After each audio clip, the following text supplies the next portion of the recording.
నమస్కారం అండి. ప్రమాణాలు 4 అని చెప్పుకున్నాం. ఏమిటవి? ప్రత్యక్షము. చెప్పండి ఎవరైనా.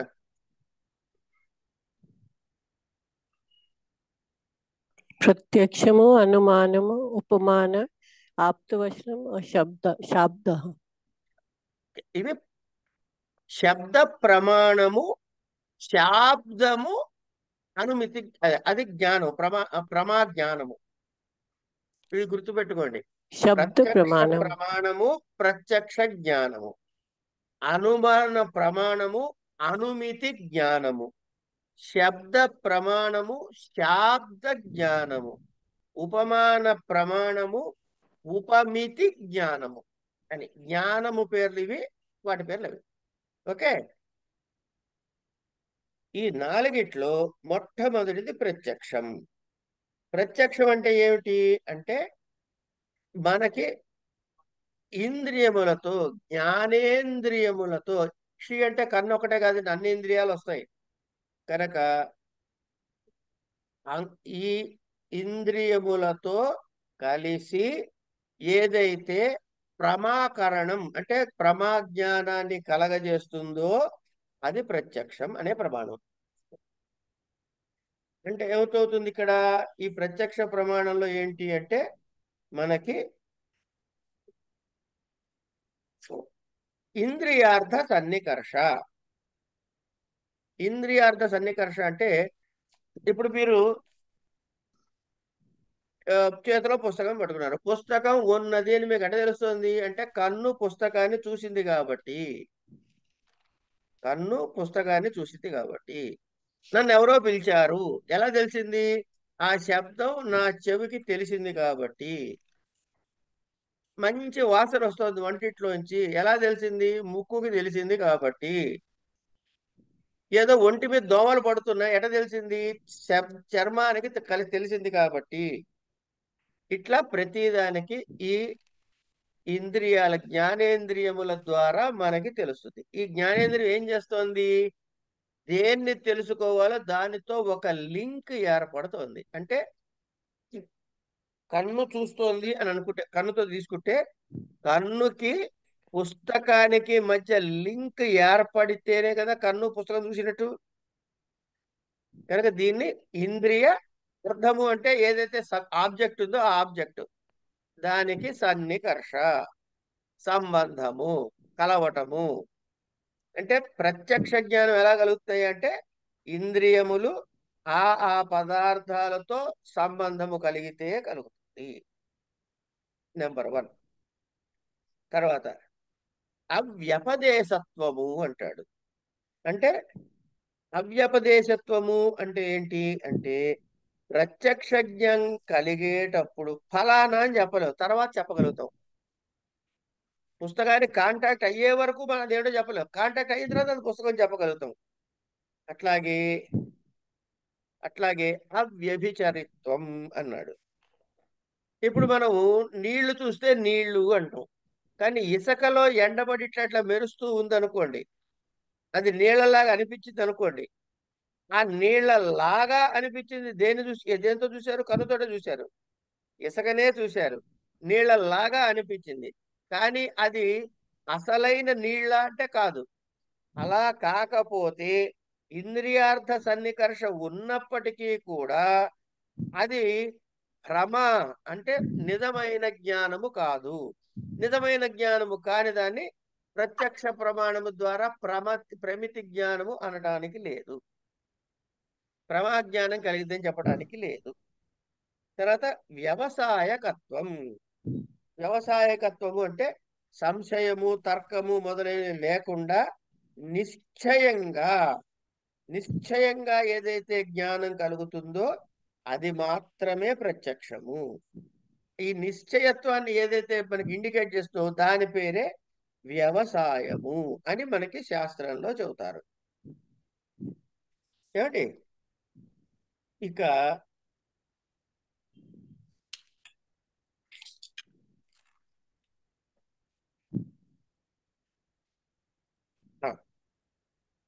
కరణము అంటే ఏమిటో తెలుసు కదా మీకు? కారణం అంటే తెలుసా తెలీదా? ప్రధాన కారణం. ఆ ప్రధాన కారణము. దాని యొక్క కింద ఉండేది ఏంటి? కారణం వల్ల కలిగేది ఏంటి? కార్యము. కార్యం అంటే ఇక్కడ జరిగేది ఏంటి? ఫలితము. అంతే కదా? కన్ను కరణము, దీని వల్ల అక్కడ ప్రత్యక్ష జ్ఞానం కలుగుతుంది. ఇక కొన్ని పదాలని మనం చెప్పుకుందాం ఇక్కడ ఇవాళ. ఇది వీడియోలో ఇవి ఉన్నాయి కదండి, ఇవన్నీ వీడియోలో ఇవి చూసే ఉంటారు మీరు. ఏమంటే ఉన్నాయి ఉన్నాయి. ఉన్నాయి. అయినా ఒక్కసారి మళ్ళీ చెప్పుకుందాం. ఇది కొంచెం జాగ్రత్తగా శ్రద్ధగా వినండి. కానీ 10 మంది 15 మంది కూడా సరిగ్గా లేరు క్లాసులో అంటే వాళ్ళకి మిగతా వాళ్ళకి అర్థమైపోయినట్టే మనం అనుకోవచ్చు. ఓకే. ద్రవ్యములు.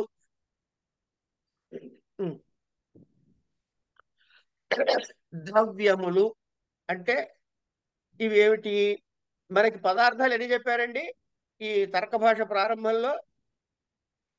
ప్రమాణము, ప్రమేయము. 24 ఆ, ఆ, ఆ. 16 మీరేంటి 50% బోనస్ ఇస్తున్నారు? మీరు పదార్థాలు అడిగే, మీరు గుణాలు చెప్పారు తల్లి. అది ఓకే, అర్థమైంది ఇప్పుడు. పదార్థములో ప్రమాణము, ప్రమేయము వగైరా వగైరా చెప్పుకున్నాం కదా. ఆ చెప్పుకునే వాటిలో ఆ ప్రమేయాల దగ్గర వస్తువుల గురించి తెలిసినప్పుడు ఇగో ఇక్కడ ఈ ద్రవ్యాలు 9. ద్రవ్యాల పేర్లు ఏమిటి? ఒకసారి చదవండి పైకి. పృథివీ, జలము, పృథివీ, ఆపస్తేజో, వాయురాకాశ. కాలము, టైము. దిక్కు, లొకేషన్. ఆత్మ, మీరు. దానిలోన మనసు. ఈ 9 కూడా ద్రవ్యాలు అంటారు. వీటిని ఏమంటారు? ద్రవ్యాలు. వీటి అట్రిబ్యూట్స్ అంటే వీటికి సంబంధించినవి ఏమిటంటే గుణాలు. ఇప్పుడు పృథివీ ఉంది, రూపం ఉంది. కొండ రూపం ఉంది, చట్టి రూపం ఉంది, మూకుడు రూపం ఉంది, ప్రమిద రూపం ఉంది. నీళ్లున్నాయి, తీయగా ఉన్నాయి, ఉప్పగా ఉన్నాయి, వగైరా వగైరా. రసము, ఏమండి, మంచి వాసన వస్తుంది, చండాలమైన వాసన వస్తుంది, ఏవో ఉన్నాయి. ఇట్లా ఈ ద్రవ్యాలకి సంబంధించినవి గుణములు. ఓకే. మనకి అయుత సంబంధాలు అని చెప్పుకున్నాం కదా. హలో, ఏమండి, ఎవరైనా రెస్పాండ్ కాకపోతే గురువు గారు చెప్పండి. ఇది మనకి క్లారిఫికేషన్స్ చెప్పుకునేందుకు పెట్టుకున్న క్లాసు కనుక మీరు రెస్పాండ్ అవ్వాలి. కాకపోతే వేస్ట్. ఇది ఇంకో క్లాస్ అవుతుంది. ఇంకో క్లాస్ అయినప్పుడు ఏమవుతుంది? నేను నాకు తోచినట్టు రకటగా చెప్పుకుపోతా, మీకు అర్థమైందో కాదో తెలియదు. వివరంగా ప్రతి అక్షరము ఎక్స్ప్లెయిన్ చేసిన క్లాస్ వీడియోలు విన్నారు కాబట్టి అందులో మీరు ఎక్కడ బ్లాక్స్ ఉన్నాయో చెప్పాలి. మ్యూట్లో వింటే సుఖమేమిటి? కనుక మీరు పార్టిసిపేట్ చేస్తేనే దీని పర్పస్ అమ్మా, లేకపోతే లేదు. దయచేసి ఇది గమనించండి. రైట్. ఈ రూపము, రసము, గంధము, స్పర్శ, సంఖ్య, పరిమాణము ఇవన్నీ ఏవైతే ఉన్నాయో ఇవన్నీ గుణములు. ఇప్పుడు ద్రవ్యాలని ఏమని పిలవచ్చు? ఇది గుణము అయితే అవి ఏమిటవుతాయి?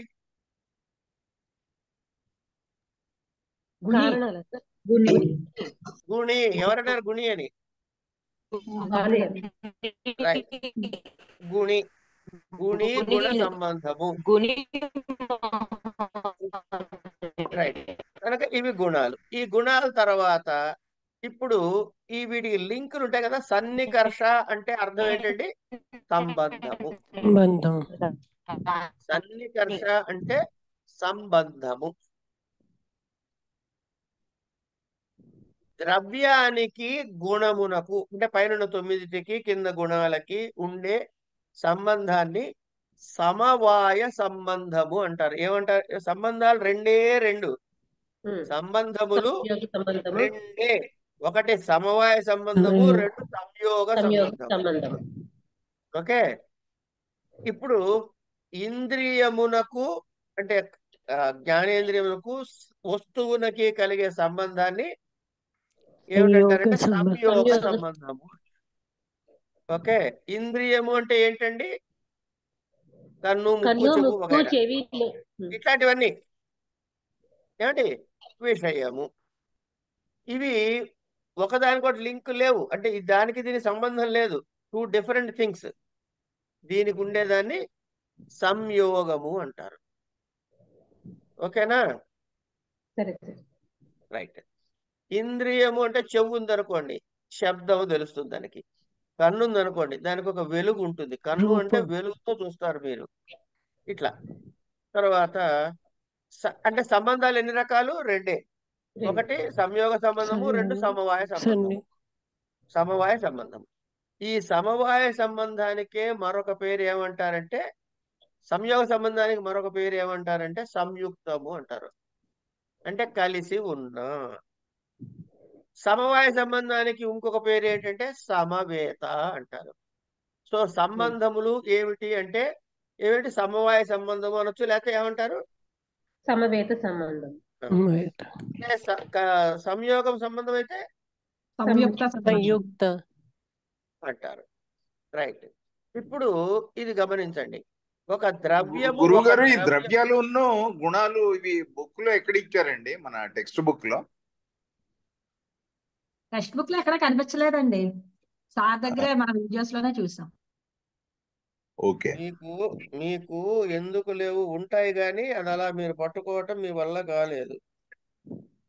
మీరు 43వ పేజీ తీయండి.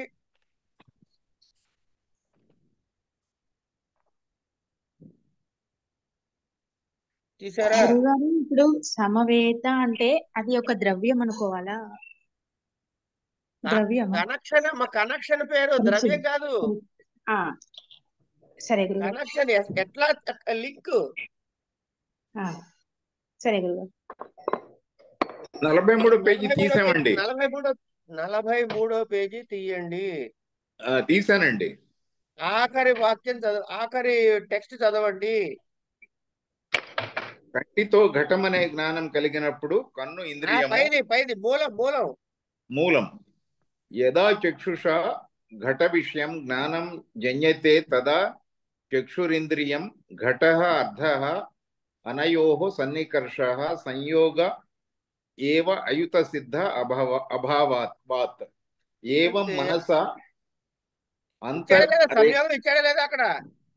ఆహా, మేము అంటున్నాం అది కాదు మహోదయ, ద్రవ్యాలు ఇవి అని చెప్పేసి మాకు ఎక్కడ ఇవ్వలేదు అంటున్నాం. ఇవి ద్రవ్యాలు. ద్రవ్యాలును గుణాలు లిస్టు ఈ బుక్ లో ఎక్కడ ఇచ్చారు అని చూస్తున్నాం అంతే. లిస్ట్ లాగా సారే ఇచ్చారండి. లిస్ట్ లాగా అయితే లేదు.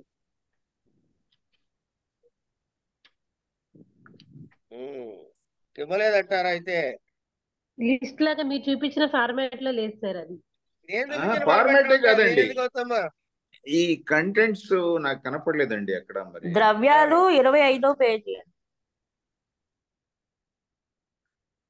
25వ పేజీలో అన్ని ద్రవ్యాలు ఇచ్చారంటారా? ఇక్కడ మొత్తం 9 ద్రవ్యాలు ఇచ్చారా?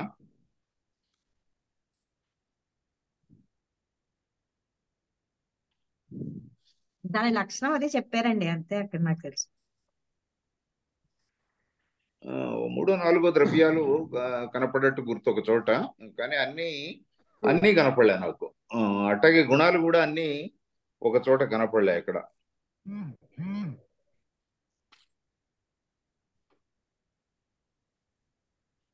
మీరు ఒకసారి 30వ పేజీకి రండి.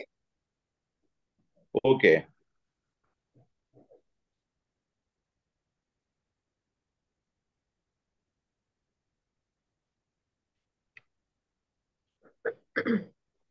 మీకు పదార్థాలు ఎన్ని ఇచ్చాడు? మొత్తం పదార్థాలు 16 ఇచ్చారండి.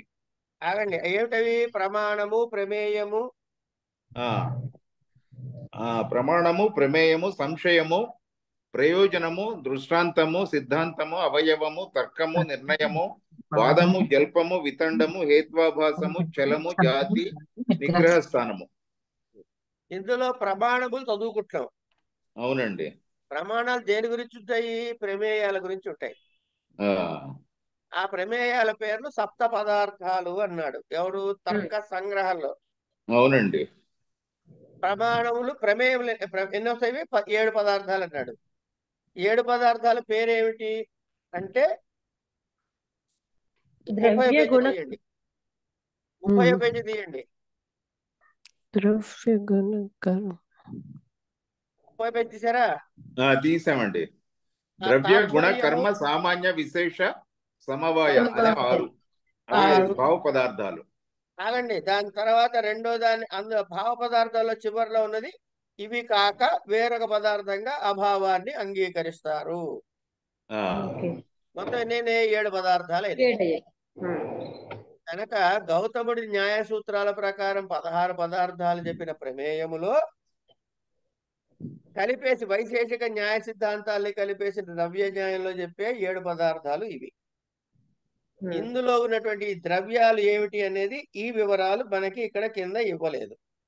అందుకని ఏమన్నాడు? కణాద మహర్షి ప్రవచించిన వైశేషిక సూత్రాల్లో అభావ పదార్థము కలిపి మొదటి సూత్రంలో 1, 4, 4 కనపడకపోయినా ఇతర సూత్రాల్లో కనపడుతుంది. కణాద సూత్రం ధర్మ విశేష ప్రసూత ద్రవ్య గుణ కర్మ సామాన్య విశేష సమవాయ పదార్థానం సాధర్మేకం జ్ఞానాతి నిశ్రేయస సాధికమః అని ఇప్పుడు ఈ ధర్మ పదార్థాల పేర్లు చెప్పాడా చెప్పలేదా సూత్రాల్లో? ఇవి సూత్రాల్లో ఉన్నాయి, కానీ తర్క భాషలో చెప్తున్నట్టు వాటిని వివరించలేదు మీకు. తర్క భాషలో లేవండి, కానీ మీరు చదువుతున్న పుస్తకంలో ఉన్నాయి కదా. ఓకే. తర్వాత ఈ 30 పేజీలోనే తాత్పర్యం దగ్గర ద్రవ్య గుణ అన్నాడు కదా. ఆ ద్రవ్య గుణాల గురించి వివరం తెలియాలా వద్దా మీకు? తెలియాలి. అందుకని చెబుతున్నా నేను. వేరే చోటు నుంచి తెచ్చి మీకు అవి నేర్పిస్తున్నా. అప్పుడు దానివల్ల క్లారిటీ వస్తుంది మీకు అని. అది కరెక్టేనండి, మీరు చెప్పింది బానే ఉంది, కానీ అది ఇక్కడ కూడా ఉంటే బాగుండేదని నేను చూస్తున్నా అంతే. ఆయన రాయకపోతే మనం ఏం చేస్తాం సారు? ఓకే. అది ఎందుకంటే ఆయన తర్క భాషను వ్యాఖ్యానించారు కాబట్టి అవతలకు వెళ్ళి చెప్పడానికి గ్రంథ రచనలో ఉండేటటువంటి కొన్ని లిమిటేషన్స్ ఉంటాయి కదండి వాళ్ళకి. ఓకే. ఆయనకి తెలియదని కాదు, ఇక్కడ సందర్భం కాదని రాసింది. సరేనండి. సరే, ఇప్పుడు ద్రవ్యాలంటే ఏమిటో మనకి తెలిసాయి, గుణాలంటే ఏమిటో తెలిసాయి. ఇప్పుడు వాటి రిలేషన్షిప్స్ చూస్తున్నాం. 2 గుణమునకు గుణికి ఉండే సంబంధము అంటే ద్రవ్యమునకు ఇప్పుడు ద్రవ్యాలంటే ఏమిటి చెప్పండి ఒకసారి. పృథివీ, జలము, తేజస్సు, వాయువు, ఆకాశము, కాలము, దిక్కు, ఆత్మ, మనస్సు. ఇవి పంచభూతములు. వీటన్నిటినీ కలిపి కన్ను చూసింది అంటే ఒక ద్రవ్యము ఒక గుణమును చూసింది, రూపం చూసింది. కనుక లింక్ ఏమిటి? కన్నుకి వస్తువుకి రూపాన్ని చూడటం అనేది ద్రవ్యమునకు గుణమునకు లింక్. ద్రవ్యమునకు గుణమునకు లింకు. కనుక ద్రవ్యానికి గుణానికి ఉండే సంబంధాన్ని పేరు ఏమిటి? సమవాయ. అంతే. ఇది కాకుండా ఇతర సంబంధాలు ఏవైనా సరే వాటి పేరేంటి? సంయోగ. ఇప్పుడు మీరు ఎక్కడి నుంచి ప్రారంభం చేయాలి అంటే మీ నుంచి ప్రారంభం చేసుకోండి. ఎప్పుడైనా మాట్లాడేటప్పుడు మీ నుంచి ప్రారంభం చేయండి. రైట్. ఇప్పుడు ద్రవ్యముతో కలిస్తే ఏం సంబంధం అవుతుంది? దానికి ఉదాహరణ ఏంటి? కన్ను కొండని చూడటం. అవునా? అవునండి. ద్రవ్యానికి ఉండే సంబంధాన్ని ఏమంటారు? సంయోగ సన్నికర్ష. సంయోగ సంబంధం. అదే కదా రాసే ఇక్కడ. ఓకే. సంబంధము అన్న సన్నికర్ష అన్న ఒకటే.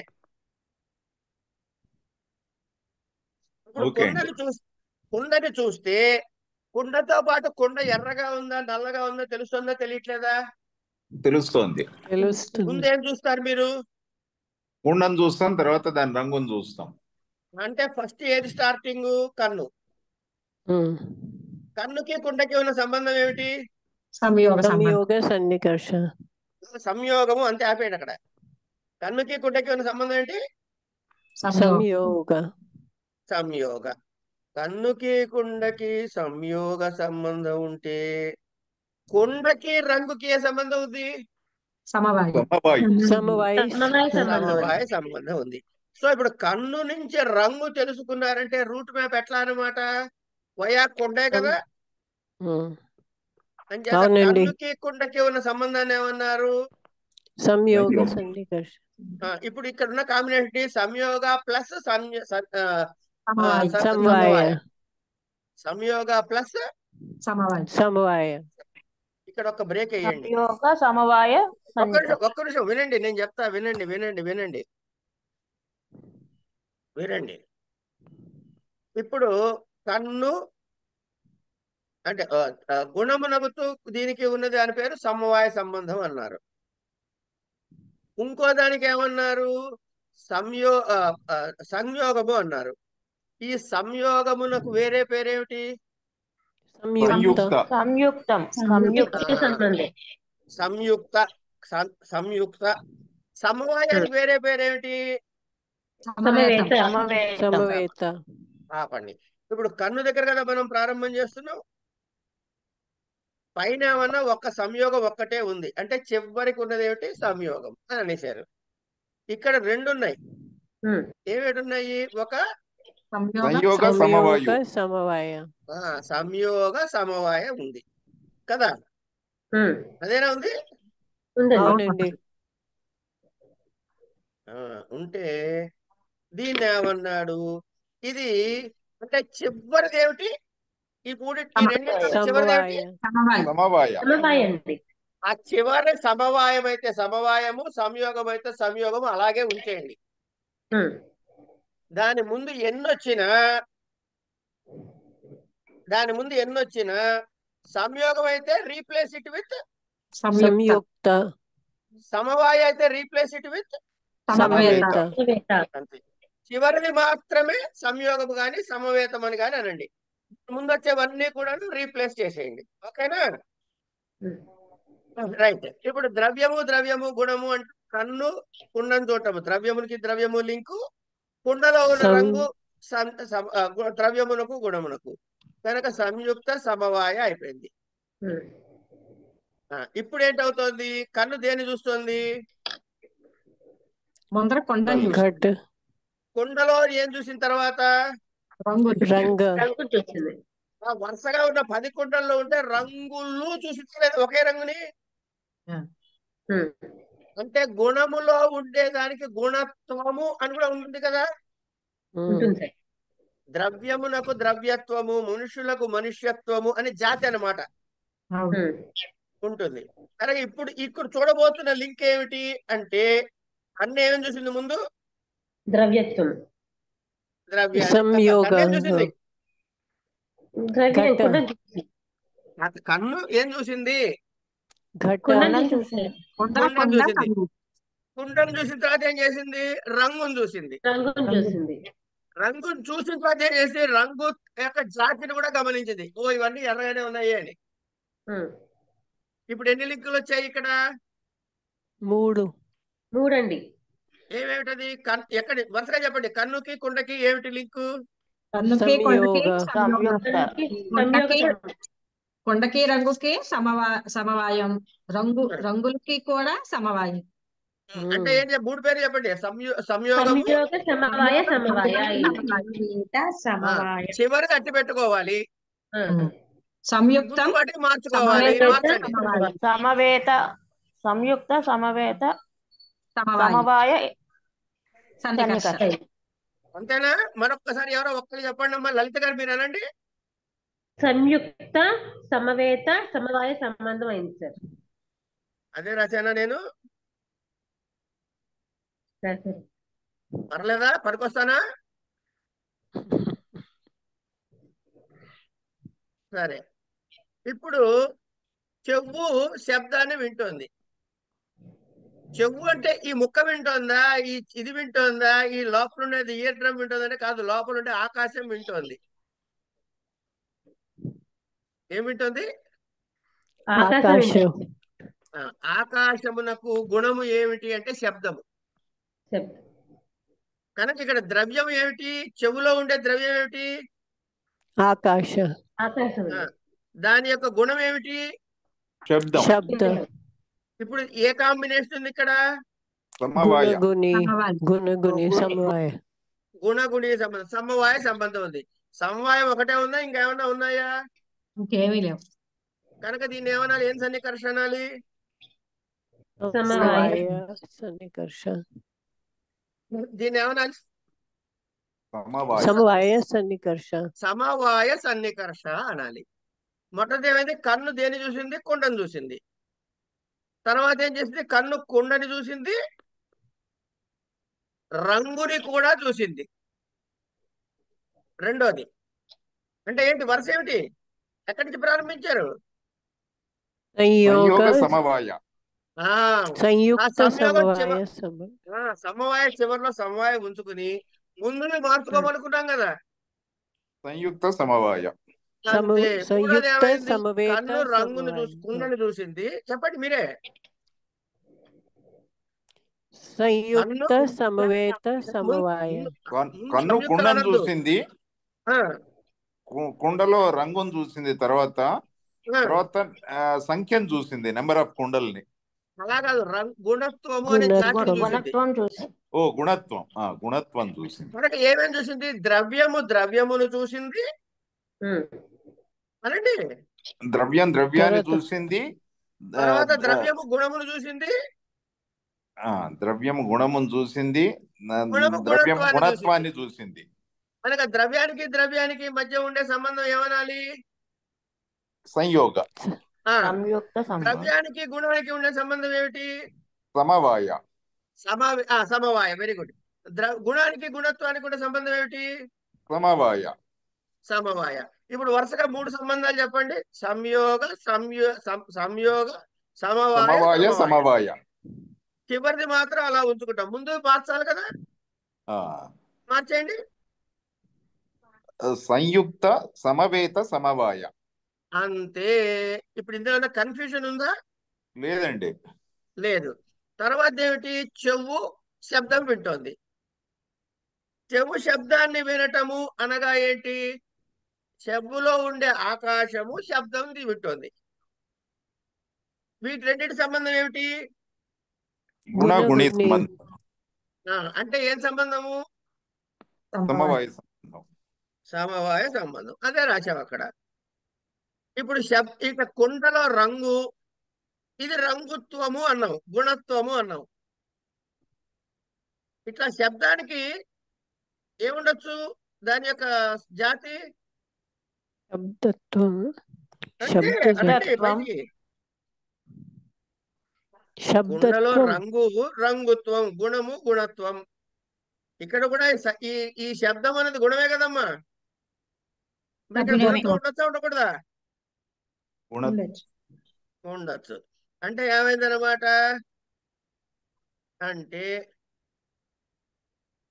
ఇక్కడ చెవు శబ్దత్వాన్ని విన్నది.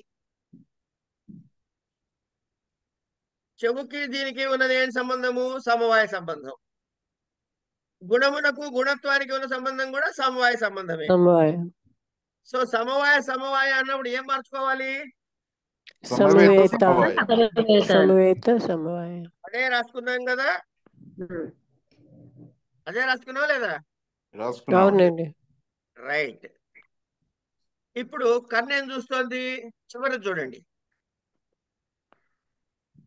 ఘట కుండ ఘటాన్ని చూస్తోంది. అరే ఇక్కడ నా పెన్ను పెట్టాను ఏదిరా అని ఎప్పుడైనా అన్నారా లేదా మీ ఇంట్లో? అన్నా పెన్ను మహోదయ పెట్టాను ఏదిరా అని అడిగారా అడగలేదా? లేకపోతే గిన్నె పెట్టాను ఏదిరా అని అడిగారా లేదా? అడుగుతామండి. అడిగే మహోదయ. ఇక్కడ మీకు గిన్నె కనపడిందా? ముందర కనిపించింది, ఇప్పుడు లేదు. అది అంటే ముందు కనపడింది, ఇప్పుడు అభావం. అవునా కదా? అంతే సార్. ఈ పెన్ను ఏ రంగులో ఉందమ్మా? నీలం రంగు. నీలం రంగు. నీలం రంగులో ఉంది. దీన్ని ఏమంటారు? నీలమైన పెన్ను. అవునా? అవును మహన్. అవునండి.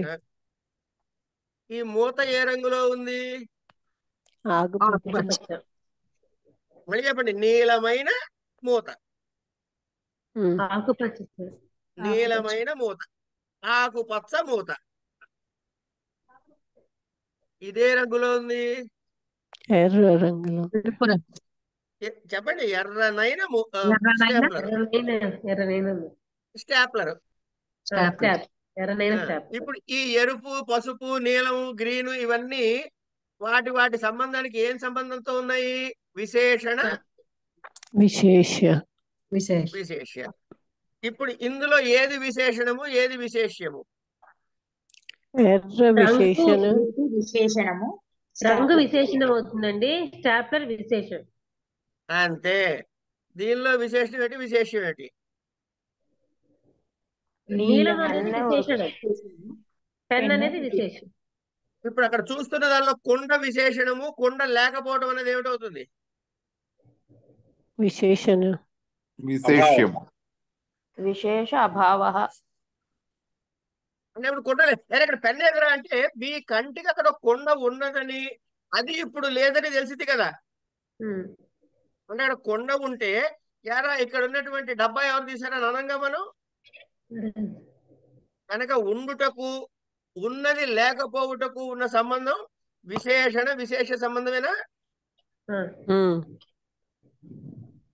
కనుక ఈ లేకపోవడానికి ఏంటి విశేషణము? దేని వల్ల లేకపోయింది? కొండ వల్ల లేకపోయింది. ఏమ్మా భానుగారు, ఇదేగా మీరు అడిగింది. ఏ మహోదయ. క్లియర్ అయిందా? ఇప్పుడు కాలేదా? ఇంకా కాలే. ఆ ముఖం చూస్తే క్లియర్ అయినట్టు కనపడట్లే, అందుకని. అదే విశేషము లేదు ఇప్పుడు అక్కడ. అంటే ఇంకా సరేమా. విశేషం లేదు, లేదు. విశేష్యం అసలు గుర్తులం విశేషణ కదా. అని ఎందుకు వచ్చింది మహోదయ? అసలు ఇంకా ఈ విశేషమే లేనప్పుడు. అది కాదమ్మా, నీకు ఇక్కడ డబ్బా ఎదురా అన్నప్పుడు మీకు డబ్బా కనపడకుండా డబ్బా మాట ఎందుకు ఎత్తారు చెప్పండి నాకు. అంటే అక్కడ అదే. డబ్బా పూర్వం ఉందనే జ్ఞానం మీకు కలిగిందా లేదా? అవును మహోదయ. అంటే మీ కంటికి కనపడనిది మీకు తెలుస్తుందా లేదా? అవును మహోదయ. అంటే ఇప్పుడు మీ కన్ను దేన్ని చూసింది? డబ్బా లేకపోవడాన్ని చూసింది. అదే విశేష అభావం అది. ఆ కన్ను డబ్బా లేకపోవడాన్ని చూసింది. సరే మహోదయ. అవును మహోదయ. ఏమిటి లేకపోవడాన్ని చూసిందిరా? ఏమిటి లేకపోవడాన్ని చూసింది? డబ్బా విశేషం లేకపోవడం చూసింది. విశేషము లేకపోవడం అని విశేషణ విశేషాల భావం ఉంది అక్కడ. ఏమిటి లేకపోవడం చూసింది? డబ్బా లేకపోవడం చూసింది. ఏమిటి లేకపోవడం చూసింది? స్టాప్లర్ లేకపోవడం చూసింది. ఏమిటి లేకపోవడం? ఇట్లా చేస్తే వస్తువులు పోతే ఎందుకు అక్కడ ఏమిటి లేదు అంటే దాని తాలూకు ఒరిజినల్ లేదని చెప్తున్నారు. వీటికి సంబంధం ఏంటంటే విశేషణ విశేష భావము. ఇప్పుడు మళ్ళీ మనం వెనక్కి వద్దాం. వెనక్కి వస్తే ముందు ఏం చూసింది? కన్ను ఇంద్రియం స్టార్ట్ అయింది. ఏంటైందండి? ఇంద్రియం ఒక దాన్ని టచ్ చేసింది. ఇంద్రియాతో సంధికర్ష. ఇక్కడ చూడంగానే అక్కడ ఏదో వస్తువు ఉన్నది అన్న భావం కలుగుతుంది ముందు. అది స్ప్లిట్ సెకండ్ కావచ్చు, గంట సేపు పట్టొచ్చు కాక. ముందు ఒక వస్తువు ఉన్నది అనే జ్ఞానం కలుగుతుంది. అది ఏ వస్తువు తెలియదు. అరే అదేదో చూడరా అంటాం. చూడగా డబ్బా నాన్న అంటాడు వాడు. ఇది చూసిన వాడు అదేదో చూడరా అన్నప్పుడు ఏదో అర్థం కాలేక వాడికి. కనుక ముందేం కలిగింది? దానికి చేతులు, కాళ్ళు, ముక్కు, డబ్బా, కొమ్ము, ఇవేమి కనపడకుండా కలిగింది. జ్ఞానం ఉంది తెలిసింది. ఉంది అని తెలిసింది. తర్వాత దాని వివరం తెలిసింది. డబ్బా, చెంబు, తప్పాల ఏదో తెలిసింది. ఆర్డర్ గమనించండి. ముందు ఇంద్రియము దాన్ని ఒకదాన్ని టచ్ చేసింది. టచ్ చేసిన కాసేపు స్ప్లిట్ సెకండ్ అయినా సరే అది ఏమిటో తెలియదు కానీ ఏదో ఉందని తెలిసింది. దాని పేరు నిర్వికల్ప భ్రమ. తర్వాత సవికల్పక భ్రమ. ఇప్పుడు ఇది డబ్బా అని తెలిసింది, ఇది కత్తి అని తెలిసింది. మీరేం చేస్తారు?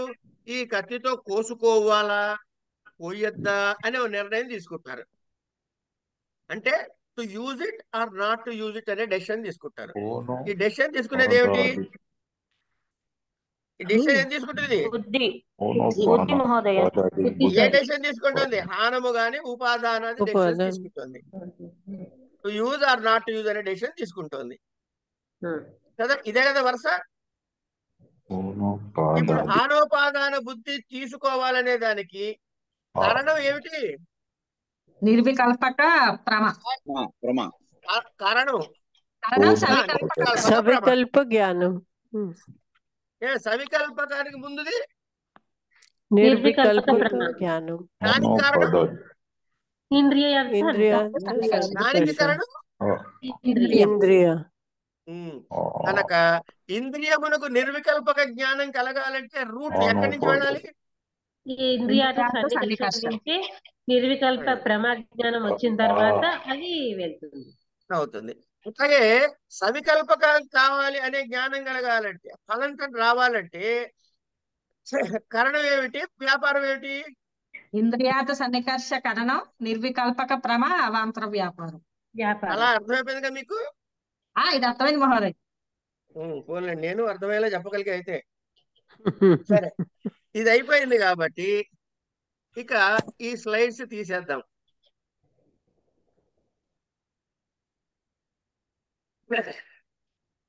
ఇంకా ఇప్పుడు మీరు తెలుసుకోవాల్సింది ఏమిటి అంటే,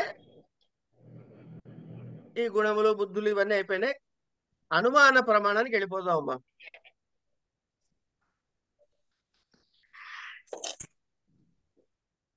అనుమాన ప్రయోగానికి వెళ్ళిపోదాం. ఇంతవరకు లాస్ట్ టైం కూడా అయిందండి. ఓకే. అనుమానము అనుమితి జ్ఞానము. అనుమానం అంటే ఏంటి? అనుమితి జ్ఞానం. అనుమితి జ్ఞానము. ఏమండి ఇప్పుడు మీరు ఏం చేస్తున్నారంటే, ఒకటి ఫ్యాక్ట్ చెబుతున్నారు, రెండు దాన్ని జనరలైజ్ చేస్తున్నారు. కన్నుతోటి కొండను చూస్తే కన్ను కొండను చూసిందయ్యా అన్నారు, ఇది ఫ్యాక్ట్. జనరలైజ్ చేసి చెప్తే ద్రవ్యమును చూసిందయ్యా అన్నారు. ముక్కు వాసన చూస్తే, లేకపోతే చెవు శబ్దాన్ని వింటే ద్రవ్యము గుణాన్ని చూసిందయ్యా అన్నారు. అంతే కదా. సో జనరలైజ్ చేశారు. అట్లాగే ఈ అనుమాన ప్రమాణంలోకి వెళ్దాం ఇప్పుడు మనం. అనుమాన ప్రమాణంలో ఏంటంటే యథార్థ అనుభవము. దీని గురించి చెప్పేసుకున్నాం మనం. అనుభవం అంటే ఎప్పటిదో గుర్తు తెచ్చుకోవడం కాదు, ఇప్పుడు కలిగింది అని చెప్పుకున్నాం కదా. హలో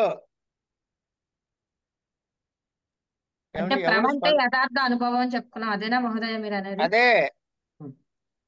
అదే అడుగుతున్నా. ఓకే. కనుక అనుమితి జ్ఞానం దేని వల్ల కలుగుతుంది? యథార్థ జ్ఞానం. అనుభవం వల్ల కలుగుతుంది. ఇది డెఫినేషన్. యథార్థ అనుభవం అని చూడండి ఒకసారి డెఫినేషన్. యథార్థ అనుభవం అనేది ఏం కలుగుతుంది? దానివల్ల ఏంటి? దాన్ని ఏమని పేరు పెట్టాం? అనుమితి. అనుమితి. అనుమితికి కారణం ఏమిటి? యథార్థ అనుభవం. యథార్థ అనుభవం అంటేనే అనుమితి. అనుమితికి కారణం ఏమిటి? పూర్వ అనుభవం. లింగ పరామర్శం. అబ్బా అబ్బా అబ్బా.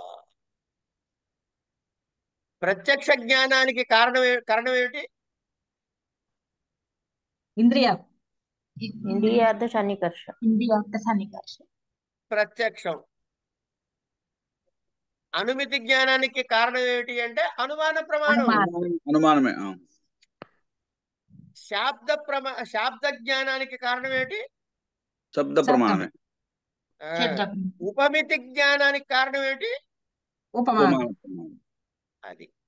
ఇప్పుడు ఈ అనుమితి అనే జ్ఞానానికి కారణం ఏమిటి? అనుమాన ప్రమాణం. అనుమానం కారణం అయింది. ఇది ఎట్లా తెలుస్తుందయ్యా అంటే లింగ పరామర్శ వల్ల తెలుగుతుంది. ఓకే. దాన్ని పరామర్శిస్తే దానివల్ల కలిగేది అనుమతి జ్ఞానము. అంటే తెలియని దానితో తెలియని దానిని తెలిసిన దానితో నిశ్చయంగా చెప్పుకోవడం అనుమితి జ్ఞానం. తెలియని దానిని తెలిసిన దాంతో నిశ్చయంగా చెప్పుకోవడం అనుమతి. ఉదాహరణకి నేను మా ఫ్రెండ్ భుజాన్ని చేసుకుని వెళ్తుంటే కొండ మీద పొగొస్తూ ఉంది. పొగొస్తుంటే అరే అక్కడ నిప్పు ఉందిరా అన్న. నేను చెప్పింది చాలా జాగ్రత్తగా వినండి, ఎందుకంటే ఇదే ఉదాహరణ చివరి దాకా వేలాడతాం కాబట్టి ఇదే వినండి.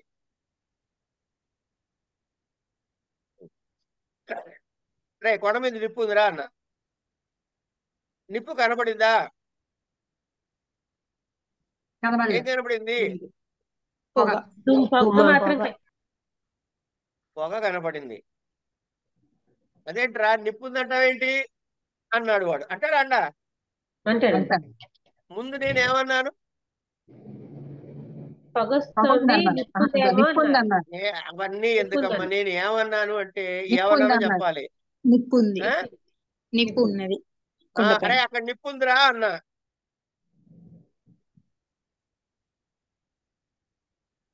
నాతోట ఎవరితోటైనా చెప్పారు భానుగారు? లేదండి, పిల్లలు ఏదో వస్తే పంపించేశాను.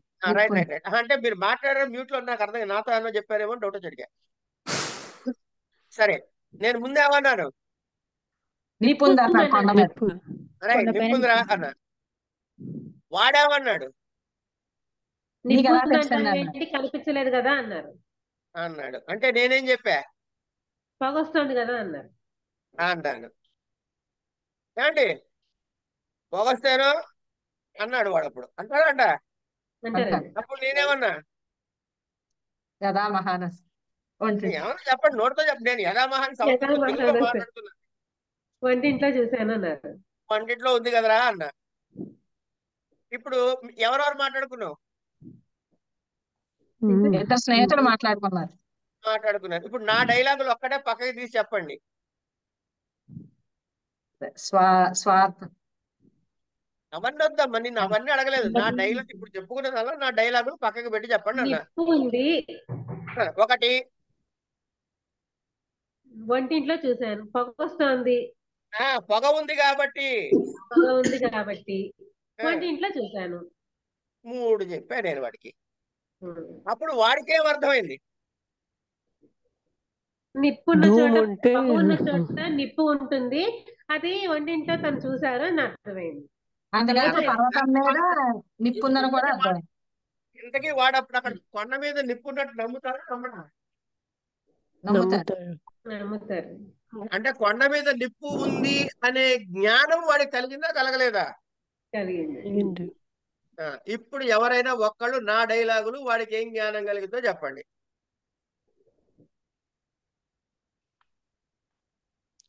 అక్కడ నా డైలాగులు చెప్పండి ముందు. నిప్పు ఉందన్నారండి. పొగ ఉంది. నిప్పు ఉన్నది. నిప్పు ఉన్నది. పొగ వస్తున్నది. పొగొచ్చింది కాబట్టి. పొగొచ్చింది కాబట్టి. పొగొచ్చింది కాబట్టి. వంటింట్లో చూశాను. అలా కాదు, ముందు నేనేమన్నాను? నిప్పున్నది అన్నా. తర్వాత వాడేదో అడిగితే నేనేం చెప్పాను? కాబట్టి. నేనేమన్నాను ముందు? నిప్పు ఉన్నది. అరే కొండ మీద నిప్పు ఉందిరా అన్నా. కొండ మీద వెంటనే మా ఫ్రెండ్ ఏమని అడిగాడు? ఎందుకని అన్నాడు. పొగొస్తోంది కదరా అన్నా. అంటే వాడేమన్నాడు? నీకు ఎలా తెలుసు? అలా అల్లే. అంటే పొగ ఉంటే నిప్పు ఉన్నట్టేనా అన్నాడు. అంతే కదమ్మా. మన ఇద్దరం మాట్లాడుకుంటే ఇంతగా సామాన్యంగా మాట్లాడుకుందాం, మన సబ్జెక్ట్ వద్దు. పొగ ఉంటే నిప్పు ఉన్నట్టేనా అన్నాడు. అంటాడా? అంటే మీరేం చెప్పారు? ఒరే ఎక్కడెక్కడ పొగ ఉంటుందో అక్కడక్కడ నిప్పు ఉంటుందిరా బాబు అన్నాడు. ఏమన్నాడు వీడు? ఎక్కడెక్కడ పొగ ఉంటుందో అక్కడక్కడ నిప్పు ఉంటుంది అని చెప్పారు అన్నాడు. అదేంటి అట్లా? అదేంటి అయితే ఏంటి అన్నాడు వీడు. ఎందుకు? ఎక్కడెక్కడ పొగ ఉంటుందో అక్కడెక్కడ నిప్పు ఉంటుందిరా నాయన వంటిట్లో లాగా. అంటే దానికి దీనికి సంబంధం ఏంట్రా అంటాడా అంట. అంటే దానిలాగాలే ఇది కూడా రా నాయన. ఎక్కడైతే పొగ ఉంటుందో అక్కడ నిప్పు ఉంటుంది, ఇక్కడ కూడా పొగ ఉంది కాబట్టి నిప్పు ఉండి తీరుతుంది అని నేను చెబుతా. ఇదేనా మా ఇద్దరి మధ్య డైలాగులు? అంతే. అంతే. కనుక దీన్ని మనం లైన్ లో పెట్టుకుంటే వాడికి ఏం అర్థమైంది అప్పుడు? ఇక్కడ కొండ మీద ఓహో ఎక్కడ ఉంటే అక్కడ నిప్పు నిప్పు వస్తుందన్నమాట అన్నాడు. ఏమండి? అంతే. దీన్ని మనం టెక్నికల్ గా చెప్పాలంటే పర్వతో వన్నిమాన్, కొండ మీద నిప్పు ఉంది అనగానే దాన్ని ప్రతిజ్ఞ అంటారు. ప్రతిజ్ఞ. ఎందుకురా అన్నాడు అనగానే పొగ ఉంది కాబట్టి అన్నాను. కాబట్టి కావున అంటే హేతువు అంటాం దాని పేరు. అంటే పర్వతో వన్యమాన్ అనే జనరల్ స్పెసిఫిక్ స్టేట్మెంట్ ని మనం ఏం చేస్తున్నాం? కన్వర్ట్ చేసి జనరలైజ్ చేస్తున్నాం. ఏమిటని? హేతువు అన్నాం. అంతేనా? చాలా జాగ్రత్తగా వినండి ఇది. అయితే ఏమిటాయ్ అన్నాడు. ఎక్కడో వంటిట్లో లాగా ఎక్కడెక్కడ పొగ ఉంటుందో అక్కడక్కడలా నిప్పు ఉంటుందిరా నాయనా అని ఒక ఎగ్జాంపుల్ చెప్పాడు. కనుక ప్రతిజ్ఞ, హేతువు, మూడోదానికి ఏం పేరు పెట్టుకోవాలి? ఉదాహరణము. దృష్టాంతము లేక ఉదాహరణ ఏదైనా పర్లేదు, దృష్టాంతం కూడా అనొచ్చు, తప్పలేదు. అయిన తర్వాత అయితే ఏమిటైంది? దానికి దీనికి సంబంధం ఏంట్రా అంటే ఆ వంటిట్లో లాగానే ఇక్కడ కూడా రా అన్నాడు. అంతే కదా? వంటింటిని కొండని ముడేస్తున్నా ఇప్పుడు నేను. దీనిని ఉపనయం అంటారు. ఏమంటారు? ఉపనయం. ఇప్పుడు ఎన్ని చెప్పుకున్నాం మనం? ప్రతిజ్ఞ, ప్రతిజ్ఞ, హేతువు, హేతువు, ఉదాహరణ, ఉపనయం. దృష్టాంతము, ఉదాహరణ, ఉపనయం. ఉపనయము. దీనివల్ల వాడికి ఏమర్థమైంది? ఓహో ఎక్కడెక్కడైతే పొగ ఉంటుందో అక్కడక్కడలా నిప్పు ఉండి తీరుతుంది అనేటటువంటి జ్ఞానం వాడికి కలిగింది. ఇది వాడు డెరైవ్ చేసుకున్నాడా? డెరైవ్ చేసుకోలేదా? చేసుకున్నాడు. డెరైవేషన్ ని ఇంగ్లీష్ సంస్కృతంలో నిగమము అంటారు. దానికి ఇప్పుడు ఎన్ని ఐటమ్స్ చెప్పుకున్నట్లు? ప్రతిజ్ఞ, హేతువు, దృష్టాంతము, ఉపనయము, నిగమము. ఎన్నైనాయి? 5. 5. ఈ 5 వల్ల వాడికి అనుమితి అక్కడ కనపడనటువంటి దాని యొక్క తత్వమైనటువంటి విషయం వాడికి జ్ఞానము కలిగినది. నిప్పు యొక్క జ్ఞానము కలిగింది. అవునా కదా? అవును. దేని వల్ల కలిగింది? ఈ ఈ ప్రతిజ్ఞ 5 వల్ల కలిగింది. ఈ 5 వల్ల కలిగింది. 5ను సంస్కృతంలో ఏమంటారు? పంచ. పంచ. ఇది లేకపోతే కలుగుతుందా? కలగదు. ఇది లేకపోతే కలుగుతుందా? కలగదు. ఇది లేకపోతే కలుగుతుందా? కలగదు. ఈ 5 కలిసి ఉంటేనే కలుగుతుంది. కనుక 5 ఒక దానిలో కలిసి ఉంటే ఏమంటారు? అవయవములు అంటారు. కనుక పంచావయవ వాక్యము అంటే ఇదే. కనుక పర్వతో వన్యమాన్ ధూమవత్వాత్ యథా మహానసే అనే దానిలో పర్వతో వన్యమాన్ అనేది ప్రతిజ్ఞ, ధూమవత్వాత్ అన్నది ఏమన్నా హేతువు, యోయో ధూమవాన్ సో అగ్నివాన్ యథా మహానసం అనేది ఉదాహరణ, తథాచాయం అందువల్ల అలాగే ఇలా కూడా అని చెప్పడం అనేది 4వ వాక్యము, తస్మాత్ తథా ఇతి అందుకని ఇది కూడా అలాగే అని నిగమము. వీటిని పంచావయవ వాక్యములు అంటారు. Any questions? ఇప్పుడు గురువుగారి నిగమం అంటే పూర్తి వాక్యం, పూర్తి చెప్పాలి. నిగమం అంటే నాలెడ్జ్ అమ్మా, అనుమితి జ్ఞానం నిగమం. సరే. ఓకే, సరే. ఇప్పుడు ఇది కనపడిందా? నిప్పు కనపడలేదు. కనపడలేదు. తర్వాత వంటిట్లో పొగలో నిప్పు కనపడింది కదా?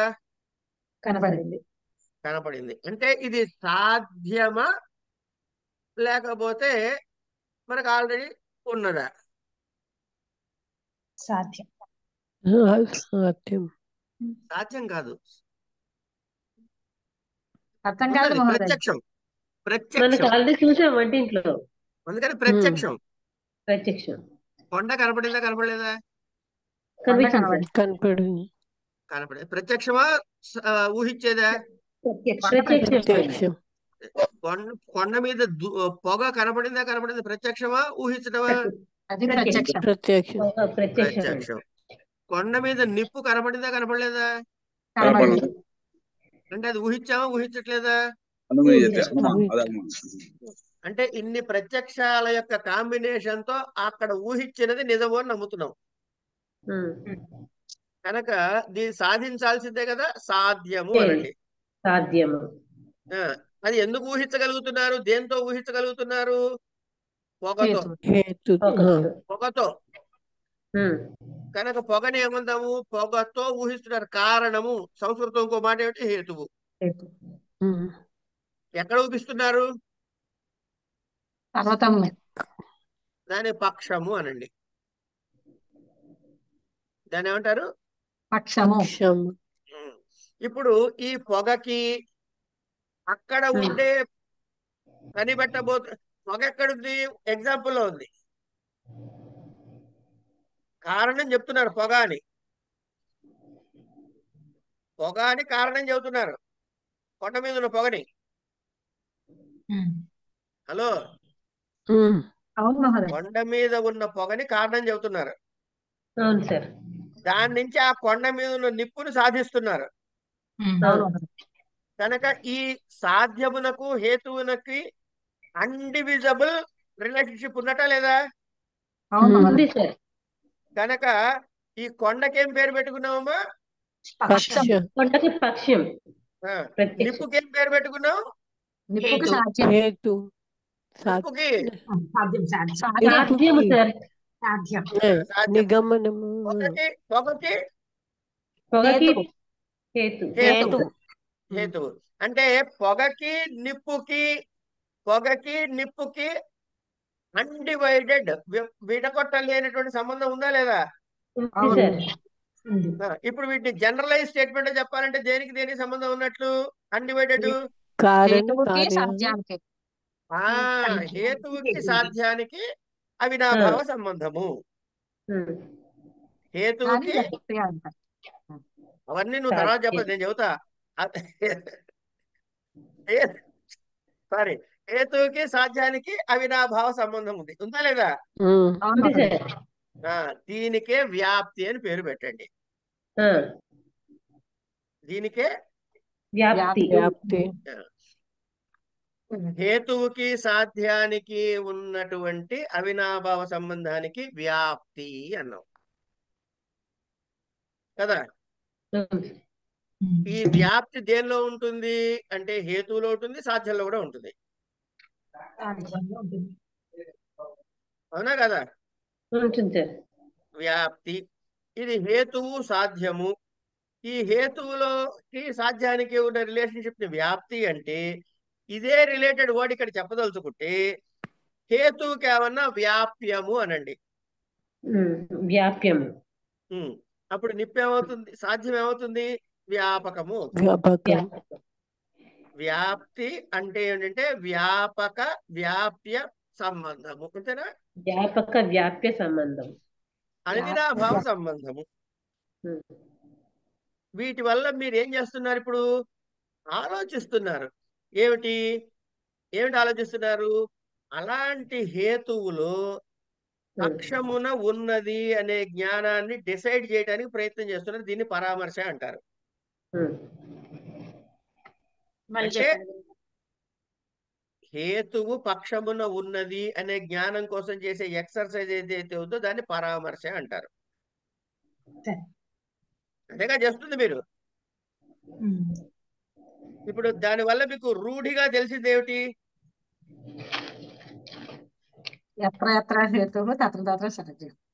అంతే.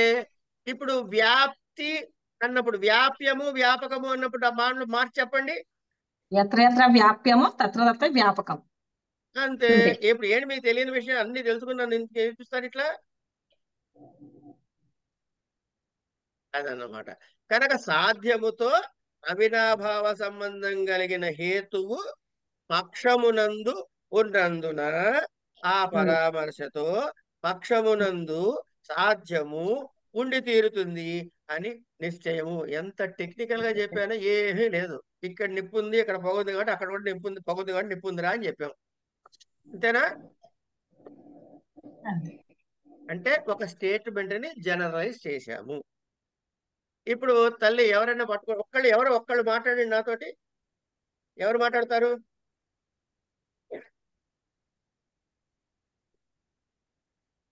ఎవరు మాట్లాడతారు?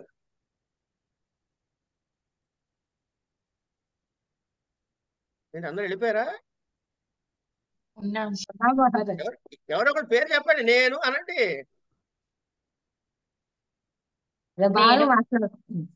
భాను, రైట్. ఇప్పుడు నేను అంటూ ఉంటాను, మీరు దాని ఆపోజిట్ వర్డ్స్ చెప్పాలన్నమాట. మనం ఆడుకుందాం ఇట్లా.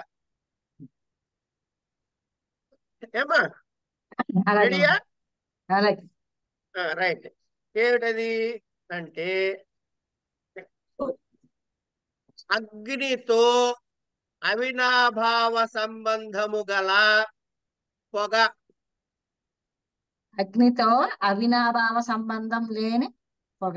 సంబంధము కల పొగ. ధూమము. చెప్పు. అదే మధ్యలో మారిస్తే చాలా మహోదయ. అగ్ని కూడా మార్చాలి. అగ్ని లేదు, పొగ లేదు. ఎక్కడెక్కడ ఇప్పుడు నేను చెప్పిన స్టేట్మెంట్ స్పెసిఫిక్. అగ్నితో అవినాభావ సంబంధము గల ధూమము అన్నా. దీన్ని మీరు జనరలైజ్ చేయండి. అగ్నితో అవినాభావ సంబంధం లేని పొగ. సంబంధం కలరా తల్లో? సంబంధం కల పొగ. అదే మీరు చెప్పింది ఆపోజిట్ చెప్తున్నారు కదా మహోదయ. కాదమ్మా, సాధ్యమితో అవినాభావ సంబంధము గల హేతువు. కొండ యందు ఉన్నందున.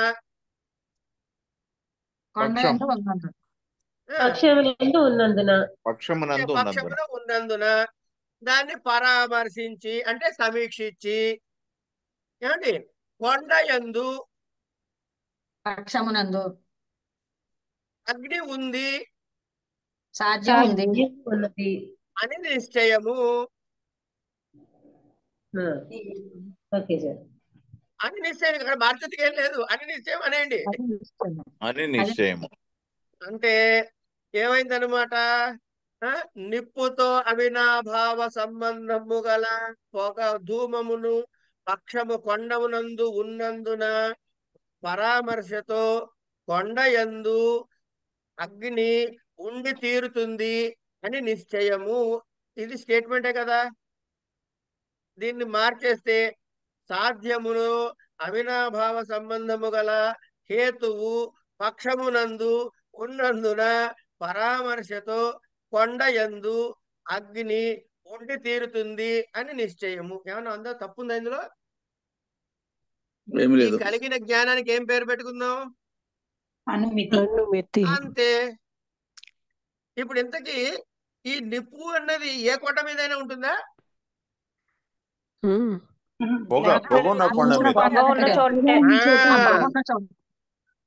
కనుక హేతువుతో కలిసిన పక్షము. అంతే కదా? అంతే. ఏమ్మా? హేతువుతో కలిసిన పక్షం. దాన్ని ఏమంటారంటే పక్ష ధర్మత అంటారు. హేతువుతో కలిసిన పక్ష ధర్మత. అంతే. ఇప్పుడు మనము ఏమర్థమైందిరా తల్లి నీకు అంటే, ఎక్కడెక్కడ పొగ ఉందో అక్కడక్కడ ఏముంటుంది? అగ్ని ఉంటుంది. అగ్ని ఉంటుంది. నిప్పు ఉంటుంది. పర్వతము మీద ధూమం ఉంది. పర్వతము మీద పొగ ఉండుట అన్న దాని పేరు ఏం పెట్టుకున్నావు? పక్షధర్మత.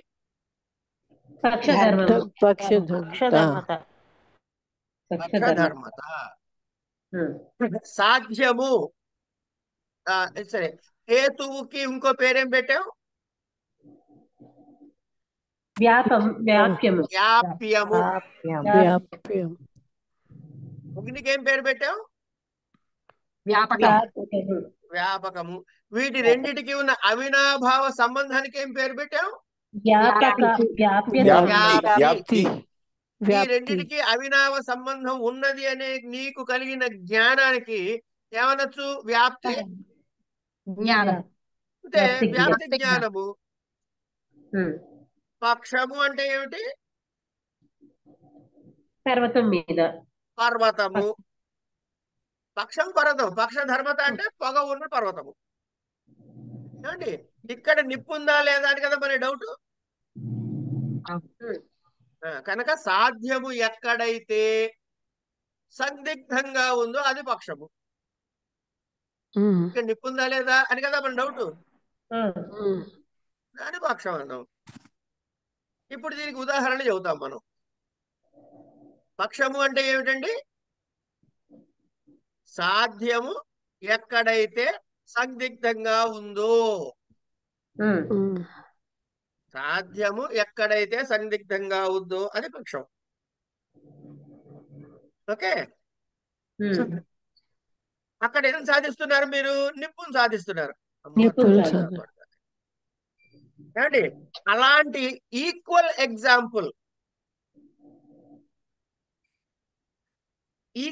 ఎగ్జాంపుల్ చెప్తే అంటే ఏమిటది? వంటిల్లు. వంటిల్లు ఈక్వల్ ఎగ్జాంపులే కదమ్మా. అంటే ఇప్పుడు పక్షం టైప్ ఏనా, పక్షానికి ఆపోజిటా? పక్షం టైప్. దాన్ని ఏమన్నప్పుడు సపక్షం అంటాం. కనుక సపక్షము అంటే ఏంటంటే పక్షమునకు సరిపడే ఉదాహరణ. అంటే ఎక్కడెక్కడ దీన్ని మళ్ళీ జనరలైజ్ చేయి. ఎక్కడెక్కడ సాధ్యం అంటే నిప్పు నిశ్చయముగా ఉందో అది సపక్షం. ఎక్కడెక్కడ సాధ్యము నిశ్చయముగా ఉందో అది సపక్షం. సపక్షానికి ఆపోజిట్ ఏంటమ్మా? విపక్షం. అంటే ఏంటి అర్థం మాట? అక్కడ సాధ్యం ఉంటుందా ఉండదా? కనుక ఎక్కడెక్కడ సాధ్యము నిశ్చయముగా ఉంటుందో తెలియబడుతుందో అది సపక్షం అయితే, ఎక్కడైతే ఉండదో దాని పేరు ఏం పెడుతున్నావు? నీళ్ల చెరువులో నిప్పు ఉంటుందా? వంటిట్లో నిప్పు ఉంటుందా ఉండదా? ఉంటుంది. కనుక వంటిళ్ళు సపక్షము, మహానసము సపక్షము, నీళ్ల చెరువు విపక్షము. అంతేనా కదా? ఇంతకి పక్ష ధర్మత అంటే ఏమిటనుకున్నాము? హేతువు పక్షమున ఉండుట. హేతువు ఉండుట. వ్యాప్తి అంటే ఏమిటి? హేతువుతో సాధ్యములకు అవినాభావ సంబంధము. అంటే ఏం చేస్తున్నాం ఇప్పుడు? ఈ పొగతో కలిసి ఉన్నటువంటి కొండని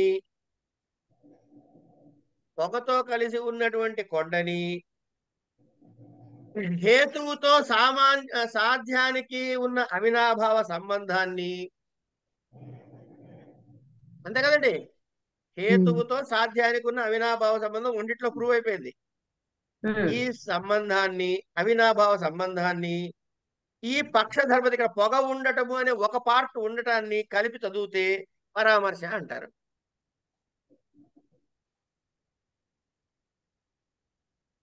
ధూమం చూపించావు, కొండ మీద నిప్పు ఉందన్నావు. వ్యాప్తి ఏమిటి? ఎక్కడ ధూమానికి నిప్పుకి అవినాభావ సంబంధము.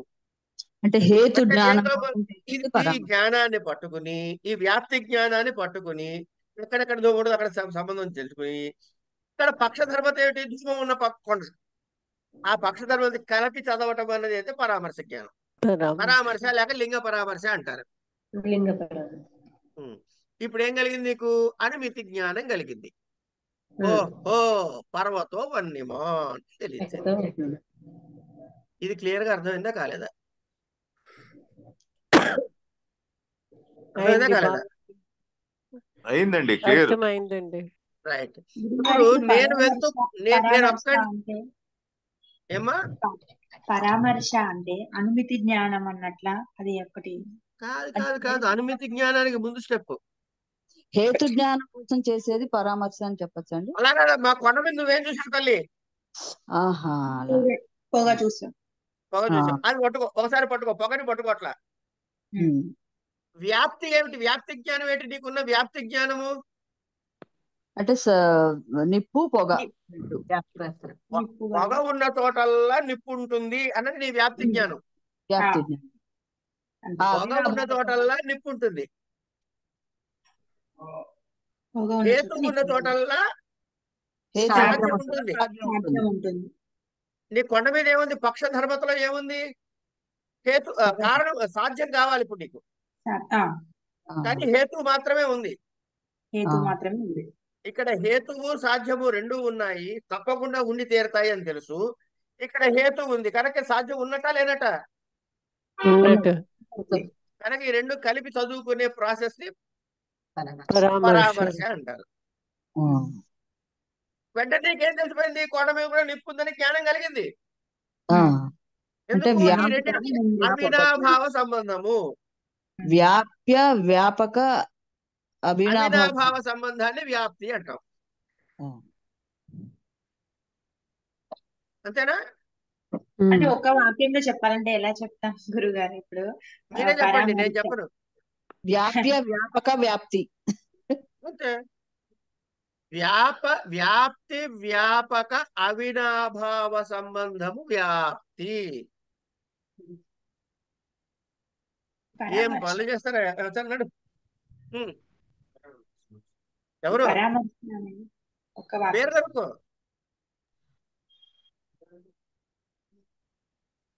అంటే ఇదే పరామర్శ, దాన్నే లింగ పరామర్శ అంటారు. అంతే. కూర్చోమను. కూర్చుంటాడు, చెప్పకుండా వచ్చాడు ఆయన.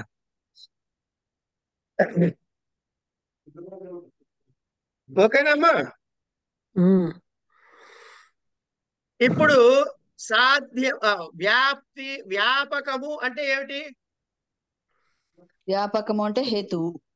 Very good. వ్యాపకం అంటే సాధ్యం. అగ్ని. Very good girl. అగ్ని.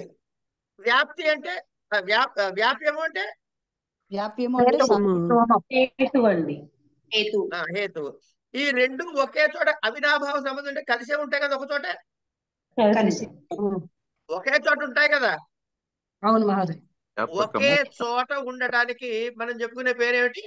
సామాన్యాధికరణ్యం అనండి. సామాన్యాధికరణ్యం. కనుక మీకు సంస్కృతం వచ్చు కాబట్టి వ్యాప్యము వ్యాపకము కలిసి ఉండేది అంటే ఏమనాలి? సామాన్యాధికరణ్యం అని ఆ మాటతో చెప్పండి. వ్యాప్య వ్యాపకయోః సమానాధికరణ్యం.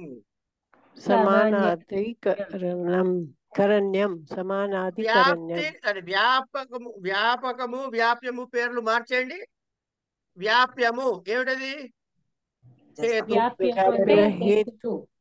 వ్యాపకము సాధ్యం.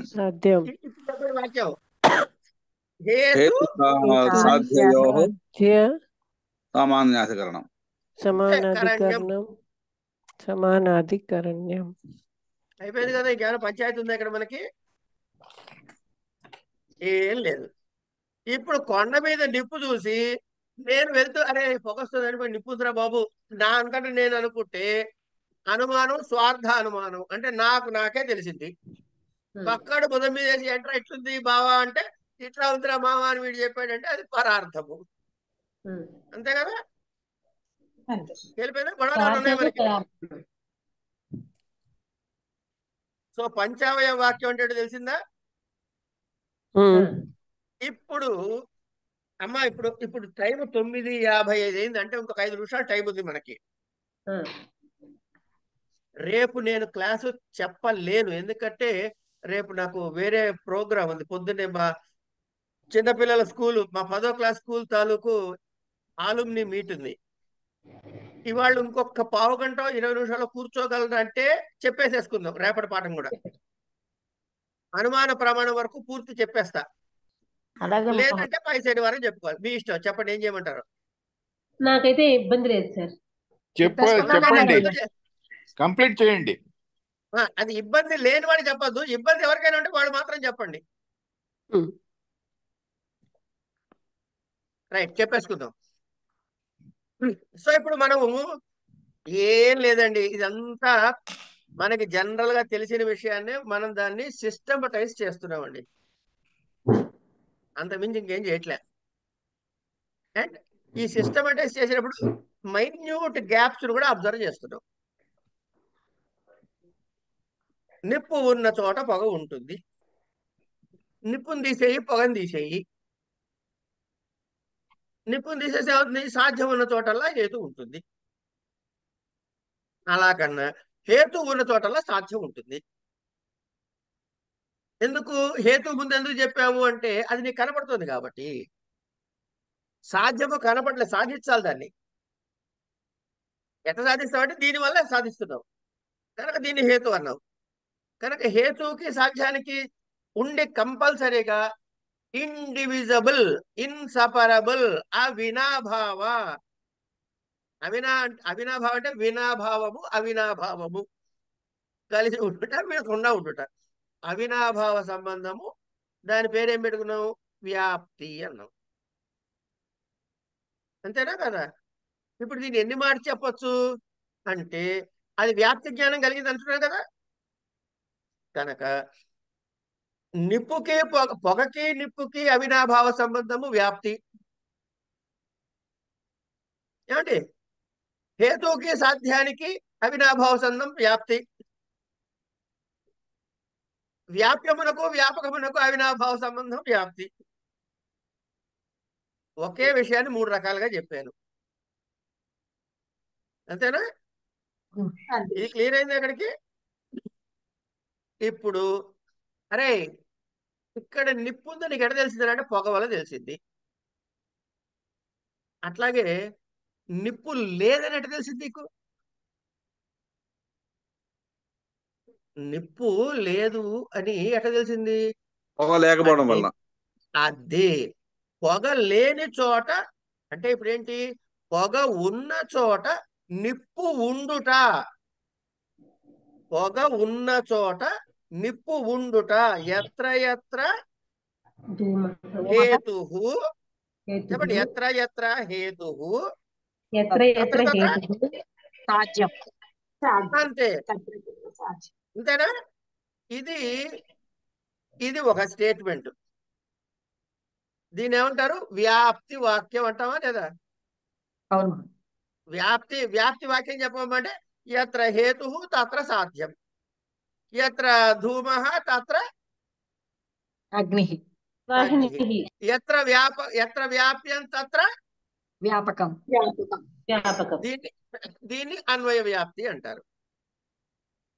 దోషం తిరగేసామనుకో, ఎత్ర ఎత్ర ఈ సాధ్యం అన్నాం కదా, ఎత్ర ఎత్ర హేతు తత్ర తత్ర సాధ్యం అన్నాం కదా. ఇప్పుడు హేతువుకి ఆపోజిట్ వర్డ్ ఏంటమ్మా? సాధ్యభావ. ఇగో హేతువు చెప్తే చింతపండు అంటే కందిపప్పు అనద్దు. హేతువుకి ఆపోజిట్ వర్డ్ ఏమిటి? హేతు ఆపోజిట్ హేతు అభావం. హేత్వాభావం. సాధ్యానికి ఆపోజిట్ సాధ్యభావం. అన్వయానికి ఆపోజిట్ వ్యతిరేకం. వ్యతిరేకం. అంతే కదమ్మా. కనుక వ్యాప్తి వాక్యం చెప్పు అంటే ఏం చెప్పాలి? ఎత్ర ఎత్ర హేతు తత్ర తత్ర సాధ్యం. దీన్ని అన్వయ వ్యాప్తి అంటాం. రివర్స్ చెప్పాలనుకో అంటే వ్యతిరేక వ్యాప్తి చెప్పాలనుకో, వెనక నుంచి రా. ఎత్ర ఎత్ర సాధ్య అభావ సాధ్యభావ. తర్వాత చెప్పండి. అంతే.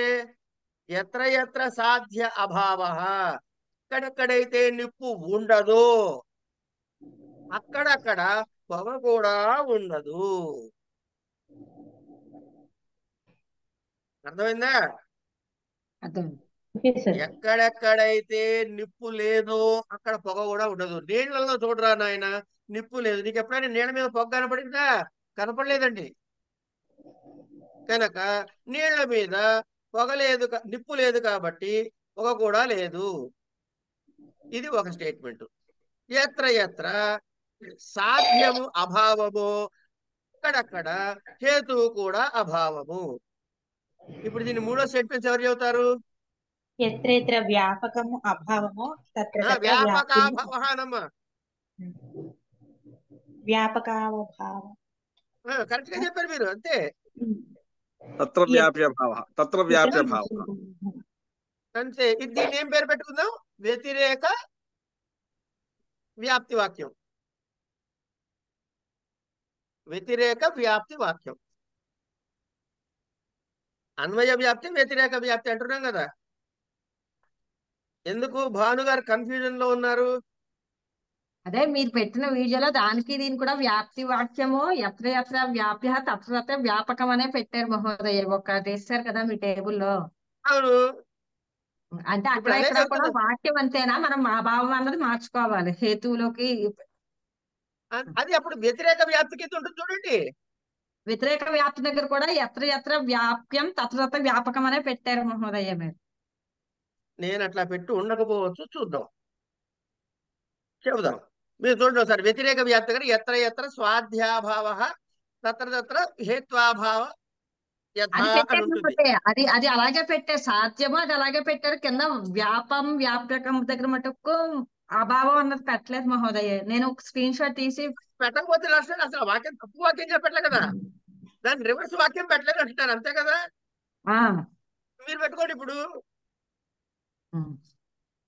ఓకేనా అమ్మా? అప్పుడు అది ఎత్ర ఎత్ర వ్యాపకం తత్ర తత్ర వ్యాప్యం అవుతుందండి. కాదు, వ్యాపక ఎత్ర ఎత్ర అభావః. వ్యాపక అభావ అభావః తత్ర తత్ర వ్యాప్యం వ్యాపకాభావ అభావః. తత్ర తత్ర వ్యాప్యాభావ. అంతే. భలే కనిపెట్టేస్తున్నారండి మీరు మాత్రం, నిజంగా గ్రేట్. గుడ్. తర్వాత అంటే ఇప్పుడు వ్యాప్తి ఎన్ని రకాలుగా చెప్పుకోవచ్చు? అన్వయ వ్యాప్తి చెప్పుకోవచ్చు, వ్యతిరేక వ్యాప్తి కూడా చెప్పుకోవచ్చు. ఇంతకీ వ్యాప్తి అంటే ఏంటంటే నా పొంద ఒక ఉదాహరణ దొరకటం, అంతే కదా. అంతటా పరమాత్మ ఉన్నాడు అని నేను అన్నాను అనుకోండి,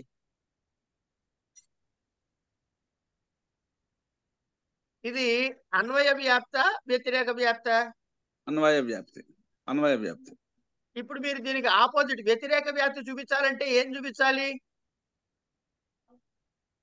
ఎక్కడ పరమాత్మ లేడో చూపించాలి కదా. వినమ్మా, నువ్వు తలకాయ అడ్డంగా ఇవ్వకు. చూపించాలా వద్దా ఫస్ట్? పరమాత్మ ఎక్కడున్నాడని చెప్తున్నారు మీరు? అంతటా అంతటా అంటే ఇది వదిలేస్తే అంతటా అన్న మాట ఉంటుందా? మొత్తం అంతా ఉంది. అంతటా అన్నప్పుడు ఇది కాక ఇంకో ప్రదేశం అని మీ చేతిలో ఉందా? లేదు. కనుక వ్యతిరేక రివర్స్ వ్యాప్తి చూపించే అవకాశం మీకు ఉందా? లేదు. కనుక పరమాత్మ సర్వత్రా ఉన్నాడు అని అన్నప్పుడు మీకు అన్వయ వ్యాప్తి మాత్రమే కుదురుతుందా, వ్యతిరేక వ్యాప్తి కూడా కుదురుతుందా? వ్యతిరేక అన్వయ వ్యాప్తి వ్యాప్తి, అన్వయ వ్యాప్తి ఒకటే కుదురుతుంది. నిత్య విభుద్రవ్యం, నిత్య విభుత్వం వలన. ఒకటి వద్దు, ఆ పెద్ద పెద్ద మాట మనకొద్దు. Okay okay. ఏమండి, ఉన్నా కదా? అవునండి. కనుక దీనికి వ్యతిరేక వ్యాప్తి దొరుకుతుందా దొరకదా? దొరకదండి. ఏ వ్యాప్తి దొరుకుతుంది? అన్వయ అన్వయ వ్యాప్తి ఒక్కటే దొరుకుతుంది. అంటే ఏమని చెప్తారు? బలబుద్ధి. అన్వయ. అంతే. అట్లాగే కేవలం వ్యతిరేకమే దొరికింది అనుకోండి, కేవలం వ్యతిరేక వ్యాప్తి. ఇది అది దొరికింది అనుకోండి, అన్వయ వ్యతిరేకం. ఇంకా ఇప్పుడు ఈ మూడింటి డిఫరెన్స్ తెలిసిపోయినాయి కదా. దాని ఉదాహరణ చూసేయండి. ఈ రథం ఉంది మనకి, పర్వత వన్యమాన్ ధూమవత్వ తన దానికి ఏముంది? అరే నాయన కొండ మీద ఉందని ఇప్పుడు వంటిట్లో ఉన్నదని సపక్షం చూపిస్తున్నాం, అన్వయ వ్యాప్తి చూపిస్తున్నాం. నీళ్లలో లేదని చెప్పి వ్యతిరేక వ్యాప్తి చూపిస్తున్నాం, అవునా? అదే ఎక్కడైతే ఇది ఒక్కటే ఉంటుందో అక్కడ ఉండడానికి కుదరదు అన్నప్పుడు ఘట అభిధేయ ప్రమేయత్వాత్ అన్నాడు. ఘట అభిధేయ ప్రమేయత్వాత్. ప్రమేయత్వాత్ అనేది ఏమిటి? హేతువు చెప్పాలి టక్కుమని. హేతువు ఘట అభిధేయ ప్రమేయత్వాత్. ఘటము అన్నది పేరు, ఎందువల్ల? ప్రమేయత్వాత్. ఇప్పుడు ఘట అభిధేయ ప్రమేయత్వాత్ దానిలో సాధ్యమేది, పక్షమేది, హేతువేది చెప్పండి. మూడు. ఘట ప్రేమి ఘట హేతు అంటే అభిధేయ దాని పేరు, అది ఘటము అని దాని పేరు. ఆ, ఆ, ప్రమేయత్వ ప్రమేయము కారణం వల్ల. ఓకే, అంటే ఇక్కడ ఘటము అన్నది పక్షము, పక్షం దానికి అభిధేయము అన్నది సాధ్యము, ప్రమేయత్వము అన్నది హేతువు. హేతు అంతే కదా, అంతేనా కదా? అంటే ఏమైంది ఇక్కడ? అభిధేయత్వము ఆ పదాలతోటే చెప్పబడుతుంది. అంటే రెండు ధర్మాలు ప్రపంచమునందు అన్ని వస్తువుల్లోనూ ఉండవు. అంటే అన్వయ వ్యాప్తి అంటే ఎత్ర ఎత్ర ప్రమేయం, రాయండి వ్యాప్తి వాక్యం రాయండి. ఎత్ర ఎత్ర సాధ్యం అన్న, ఎత్ర ఎత్ర ఎత్ర ఎత్ర హేతు తత్ర తత్ర సాధ్యం. సాధ్యం. ఇందులో హేతు ఏమిటి? ప్రమేయత్వం. ప్రమేయత్వం. ఎత్ర ఎత్ర ప్రమేయత్వం. సాధ్యం ఏమిటి? అభిధేయత్వం. అభిధేయత్వం సాధ్యం. తత్ర తత్ర అభిధేయత్వం. ఇది వ్యాప్తి వాక్యం. దీనికి ఆపోజిట్ ఎట్లా చెప్పాలి? ఎత్ర ఎత్ర సాధ్య అభావం అన్నారు కదా, అభిధేయత్వాభావ తత్ర తత్ర ప్రమేయత్వాభావ అని చెప్పాలి. ఇది కుదురుతుందా? ఎక్కడెక్కడైతే అభిధేయత్వ అభావం ఉంటుందో అక్కడక్కడ ప్రమేయత్వ అభావం ఉంటుంది అని చెప్పడానికి అసలు కుదరదు. ఎందుకు? ఏది సర్వత్రా ఉంటుందో, వస్తువు ఉంటే దానికి ఒక పేరు ఉండి తీరుతుంది కదమ్మా. వస్తువు ఉండి పేరు లేకుండా మీకు ఎక్కడ తగిలిందా? ఏదో పిచ్చి పేరో మంచి పేరో పెడతాగా. కనుక పేరు లేకుండా వస్తువు ఉంటుందా? ఉన్నదిగా. కనుక రివర్స్ పాసిబుల్ కాదు. కనుక ఇది ఏమిటనమాట? కేవల అన్వయికి ఉదాహరణ. కేవల వ్యతిరేకి కొన్ని ఉంటాయి. పృథివీ ఇతర భిన్న గంధవత్వాత్ అన్నాడు. అంటే పృథివీ అన్నది ఏమన్నా పక్షము, సాధ్యమేమన్నా ఇతర భిన్న, గంధవత్వం ఏమన్నా హేతువు. దీనికి అన్వయ వ్యాప్తి ఏం రాయాలి? ఎత్ర ఎత్ర గంధత్వం తత్ర ఇతర భిన్నత్వం అని రాయాలి. అంటే ఇతర భేదం ఉన్నది అని. గంధము కేవలం పృథ్వీకి మాత్రమే ఉంటుంది కాబట్టి ఇతర భిన్నత్వం చెప్పడం కుదరదు. కనుక అన్వయ వ్యాప్తి క్వశ్చనే లేదు. కానీ ఎత్ర ఇతర భేదత్వ అభావ తత్ర గంధత్వ భేద అభావ అని చెప్తే, ఎక్కడైతే ఇతర భిన్నత్వము అభావం ఉంటుందో అక్కడ గంధత్వం కూడా ఉన్నదని మాత్రమే చెప్పడానికి కుదురుతుంది. కాబట్టి ఇది కేవలం వ్యతిరేక ఉదాహరణ. అయిపోయిందండి. ఇప్పుడు ఇవి చెప్పుకున్న తర్వాత మనం ఏం చేస్తామంటే, హేతువు ఉండి తీరాలి. హేతువుని ఏమంటాము? సరి అయిన హేతువుని చెప్తే సత్ హేతువు అంటాం. హేతువు కాని దాన్ని హేతువులా భావిస్తే ఏమంటాం? ఆభాస అంటాం. ఆభాస అంటాం. దీనికే హేతు ప్లస్ ఆభాస సంధి చేస్తే హేత్వాభాస. ఇప్పుడు మనం చెప్పుకునేది అది, హేత్వాభాసము.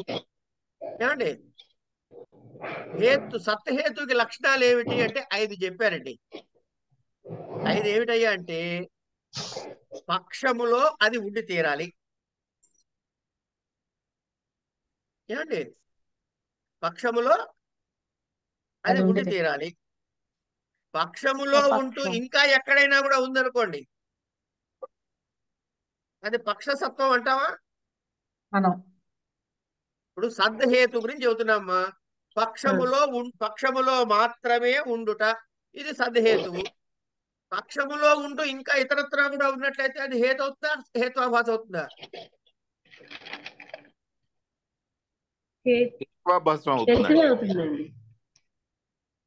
పక్షములో ఉండి ఇంకెక్కడా లేకపోతే అది హేతువు. పక్షములో ఉంటూ ఇంకా ఇతరత్రా కూడా ఉంటే అది హేతు అవుతుందా కాదా? కాదు కాదు. ఇంకా వ్యాప్తి అయిపోయింది కదా. అది నువ్వు వ్యాప్తి వద్దమ్మా. నువ్వు వ్యాప్తి అవన్నీ కంగారు పడక కాసేపు. నేను అడిగిన ప్రశ్న మళ్ళీ జాగ్రత్తగా విను. మంచి హేతు ఏదిరా నాయన అంటే పక్షమునందు మాత్రమే ఉండునది, మిగతా చోట ఉండనిది. ఓకేనా? ఇప్పుడు పక్షమునందు ఉంది, ఇంకా ఎక్కడ కూడా ఉంది అంటే అప్పుడు కేవలం పక్షంలో ఉన్నట్టు అవుతా కాదా? కాదు కాదు. కాదు. అప్పుడు అది హేతు అవుతా, హేత్వాభాస అవుతుందా? అంటే పక్షములో ఉండి ఇంకా ఇతరత్రా ఉండే దానికి టెక్నికల్ నేమ్ ఏమిటంటే వ్యభిచరించుట. అంటే ఇది తప్పి ఇంకా చోట కూడా ఉండుట, దాన్ని సవ్యభిచారము అంటారు. అంటే పొగ అనేది వ్యభిచారం. నువ్వు ఇప్పుడు పొగ దగ్గరికి వెళ్దాము, పేర్లు వినండి ముందు, తర్వాత ఎగ్జాంపుల్స్కి వెళ్దాం. పక్షములో అవ్యాప్తిలాగా మాత్రం అండి, అవ్యాప్తిలాగా.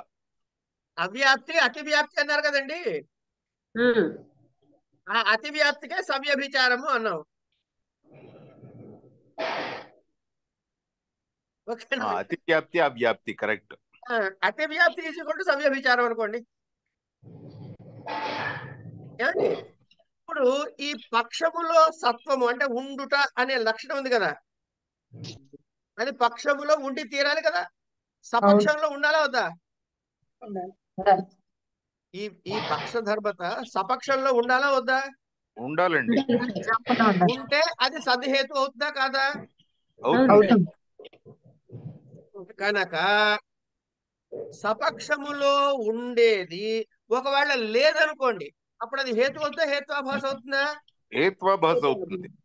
దానికి సపక్షములో ఉండుట అన్నది హేతు అయితే దాని ఆపోజిట్ విరుద్ధము అన్నది హేత్వాభాస. ఓకే. సో ఇప్పటిదాకా చెప్పుకున్న రెండు హేత్వాభాసల పేర్లు చెప్పండి. సవ్యభిచారం, విరుద్ధం. విరుద్ధం. ఇప్పుడు విపక్షములో సత్ ఉంటుందా ఉండదా ఈ హేతువు? ఉండదు. ఉండదు కదా. విపక్షంలో హేతు ఉండదు, విపక్షంలో ఉండకూడదు. ఉంటే లేకుండా ఉంటే అది సద్హేతువు. ఒకవేళ ఉంటే హేత్వాభాస. అంతే కదా. విపక్షములో ఉండుట అనటానికి సప్రతిపక్షం అంటాడు. అనండి మూడు వరుసగా చెప్పండి. ఇప్పుడు వరుసగా హేత్వాభాసలు మూడు. సవ్యభిచారం, విరుద్ధం, సత్ ప్రతిపక్షం. అది తర్వాత సత్ప్రతిపక్షం అన్నా విపక్షం అన్నా ఒకటేనండి. అంటే సత్ప్రతిపక్షం అన్నా విపక్షం అన్నా ఒకటేనా? కాదు, విపక్షం అంటే ఆపోజిట్, ప్రతిపక్షం అన్న ఆపోజిట్. విపక్షములో హేతువు ఉండకపోవుట విపక్ష అసత్వము. ఓకే. విపక్షములో ఉండుట విపక్షము, సవిపక్షము. సవిపక్షం అంటే కష్టం అనుకుంటే సప్రతిపక్షము అంటున్నాం అంతే. ఓకే. తర్వాత అసత్ ప్రతిపక్షత్వం అంటే ప్రతిపక్షములో ఉండకపోవుట. ఇక్కడికి వచ్చేటికి అసిద్ధం అంటారు, దాని ఆపోజిట్. హేతు ఎక్కడ బాధించబడకపోవడం అబాధితత్వము, బాధించబడితే హేత్వాభాసలో బాధితము అంటాడు. 5. కనుక ఎన్ని రకాలయ్యా హేత్వాభాసలు అంటే 5. వాటి పేర్లు ఏమిటి? సవ్యభిచారము, విరుద్ధము, సప్రతిపక్షము, అసిద్ధము, బాధితము. అంతే. ఇవి హేత్వాభాసలకు 5. వీటికి లక్షణాలు చెప్పాడు. ఏమిటి? సవ్యభిచారానికి మళ్ళీ అనైతికాంతకం అని, అంటే ఒక చోట కాక అన్ని చోట్ల ఉండటము. కొమ్ములు ఉన్నాయి కాబట్టి ఆవురా అని అనడానికి వీలు, ఎందుకంటే బర్రెకి, గేదెకి, జింకకి, దుప్పికి కూడా కొమ్ములు ఉన్నాయి కాబట్టి కదా. ఈ వ్యభిచార దోషాలు 3 రకాలు అన్నాడు. ఆ వివరాలు టేబుల్లో ఇచ్చారు, మీరు చూసుకోండి. ఇంతకుమించి ఇక్కడ మీరు చేయాల్సిన పని ఏంటంటే ఇచ్చిన ఉదాహరణలకి వాడిచ్చిన వాక్యం ఉంటుంది, పర్వతో వర్ణిమాన్ ప్రేమయత్వాత్ అన్నదానికి మీరు చేయాల్సింది సాధ్యము, హేతువు, పక్షము అనేటటువంటి కాంబినేషన్ లో రాసేసుకుంటే తెలిసిపోతుంది. ఓకే. ఇట్లా ఇవి చూసుకుంటే వీటికి ఈ 5టికి 5 ఎగ్జాంపుల్స్ మనం ఇచ్చుకున్నాం. దీంతో మీ సిలబస్ అయిపోతుంది. ఒక 15 నిమిషాలు ఎక్స్ట్రా టైం తీసుకున్నా ఏమనుకోవద్దు. నిజం చెప్పాలంటే 15 నిమిషాలు ఎక్స్ట్రా తీసుకోలేదు నేను. కారణం ఏంటంటే ఓపెన్ చేసి బయటికి 10 నిమిషాలు తిరిగి వచ్చా. సరే, అవన్నీ ఎందుకని సరదాగా చెప్పుకునే మాటలు. కానీ దీంతో మీకు పేపర్ 4 అయిపోయిందమ్మా సార్. దీనితో మీకు పేపర్ 4 అయిపోయింది. ఇప్పుడు మీరు ఏం చేస్తారంటే నెక్స్ట్ వీక్ కి సిలబస్ చెప్పాలిగా నేను. అవును మహోదయ. శిక్షావల్లి అని ఉంటుంది పేపర్ 3లో. గురువు గారు సిద్ధాంత కౌముది చెప్పరా, కొంచెం అది టఫ్ గా అనిపిస్తోంది. అందుకే చెప్పట్లేదు ఇప్పుడు. అది అర్థం అవ్వాలంటే టైం పడుతుంది అనిపిస్తోందండి. మీకు అలా అనిపించాలనే నా కోరిక. నేను చెప్పిన తర్వాత ఓ అది ఇంతేనా అంటారు, మీరే అంటారు. కావాలంటే మన ఇద్దరం పందెం. Okay, thank you. ఏం వరి మనక సార్, ఒకటే చెప్తా, దాని కాన్సెప్చువల్ క్లారిటీ మనకి వస్తే ఏ సబ్జెక్ట్ అయినా తేలిక. ఓకే, నోటికి బండగా బైహార్ట్ చేసే ఉద్దేశంతో ఉంటే చిన్న సెంటెన్స్ కూడా కష్టమే. శ్రీ వశిష్ఠ గారు, మీకు ఓ ప్రశ్న. వశిష్ఠ గారు, ఎస్ సార్, మీకే ప్రశ్న. చెప్పండి చెప్పండి. లెక్కలు కష్టమా తేలిక? అర్థమైతే తేలిక, కాకపోతే కష్టం. సిద్ధాంత కౌముది కూడా అంతే. యాక్చువల్గా సిద్ధాంత కౌముదిలో ఫ్యూ పేజెస్ చదివితే అసలు ఏం అర్థం కావట్లేదండి. అసలు ఏమి పూర్తిగా అసలు ముందుకే వెళ్ళలేకపోతున్నాం. ఎందుకంటే మీకు కాన్సెప్ట్ చెప్పలేదు కాబట్టి. ఓకే, మీకు కాన్సెప్ట్ చెప్పలేదు కాబట్టి మీకు ఆ స్టేజ్ లో ఉండటం చాలా ధర్మం. ఓకే, అంచేత మీరు ఏం వర్రీ పడకండి. దాని అంటే ఆ స్ట్రక్చర్ మీకు ఐడియా రాలేదండి. ఓకే, అది నేను చెప్తా, ఏం కంగారు లేదు. ఓకే, నా ప్రామిస్ మీకేంటంటే ఏ సబ్జెక్ట్ అయినా మీకు అర్థమయ్యేదాకా చెప్పడమే నా బాధ్యత. ఓకే, థ్యాంక్స్ సార్, థ్యాంక్స్ అండి. అది కూడా పరీక్షల లోపు. ఓకే, కానీ మీరు పరీక్షలు రాసేసి ఫెయిల్ కట్టి తర్వాత చెబుతాను అంటలేదు, నేను పరీక్షల లోపలే చెబుతా. ఓకే, కనుక ఏం వర్రీ లేదండి. చాలా సింపుల్. సిద్ధాంత కౌముది అనేది సింపుల్ అయినటువంటి విషయము. ఓకే, ఓకే, ఇప్పుడు మీరు ఏం చేస్తారంటే శిక్షావల్లి అని, ఐ డోంట్ నో ఎన్ని వీడియోలు ఉన్నాయో చూడండి సార్. 10-14 వీడియోలు ఉంటాయి నా లెక్క ప్రకారం. అందులోని మొదటి 5 వీడియోలు మాత్రమే మన సిలబస్ ఈ వారానికి. సరేనండి. First 5 videos only. ఓకే, వాటి మీద మాత్రమే మనం వచ్చే శనివారం చర్చించుకుంటాం. ఓకే, నా లెక్క ప్రకారము మీకు అసలు ఇంకేంట్లో డౌట్లు రావు, మనం చర్చించుకోవాల్సిన అవసరం. ఓకే, రైట్ అండి, ఇవాళ ఇక్కడ ఆపుకుందాం.